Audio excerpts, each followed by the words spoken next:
네, 코로나가 번진 청해부대 301명에 대한 전수검사 결과가 나왔는데 오늘 179명이 추가돼서 지금까지 확진자는 247명입니다. 이 전체 부대원의 82%로 지난해 군에서 처음 확진자가 나온 이후 최대 규모 감염입니다. 이 나머지 50명은 음성, 4명은 판정 불가로 나왔는데 잠복기를 고려하면 국내로 돌아온 뒤에 확진자는 더 늘어날 수 있습니다. 이 공군 수송기가 부대원들을 태우고 내일 저녁 돌아올 예정입니다. 하지만 감염을 예방하고 번지는 걸 막는 이른바 골든타임을 놓쳤다는 비판이 거셉니다. 보도에 지영철 기자입니다. 청해부대에서 첫 의심 증상자가 나온 지난 2일, 감기약만 처방하고 별다른 조치는 없었습니다.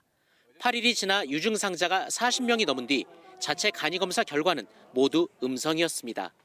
출항 때 가져간 항체 검사 키트를 썼는데 항체가 형성되고 나서야 양성이 나오기 때문에 초기 진단용으로는 쓰지 않습니다. 감염되고 나서 보통 한 2주 정도 뒤에 생겨요. 2주 뒤면은 바이러스 배출도 거의 끝나고 그때 진단하는 게 의미가 없잖아요. 보다 정확한 항원 검사 키트는 중간에 보급하지 않았습니다. 백신은 왜 접종하지 못했을까? 군가보건당국은 청해부대가 장병 접종 시작 전인 2월에 파병됐고 백신 해외 수송이 어려웠다고 해명합니다. 비행기를 통해서 백신을 보내야 되고 또 백신의 그 유통에 대한 문제나 이런 부분들이 어렵다라고 판단이 돼서 백신을 공급하지 못한 걸로. 하지만 이미 우리 국적항공사는 올해 초부터 냉장 컨테이너로 백신을 운송하고 있습니다.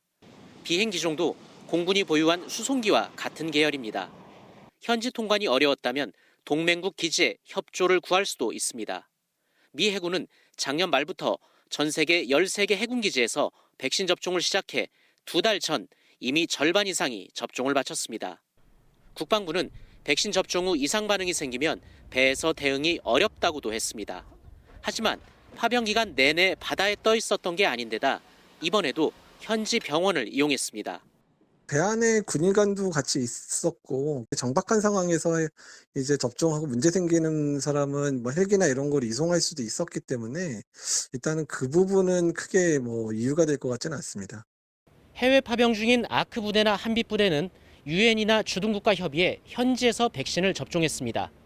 군사 외교를 통해 청해 부대는 왜 그렇게 하지 못했는지 비판을 피하기는 어려워 보입니다. KBS 뉴스 지형철입니다.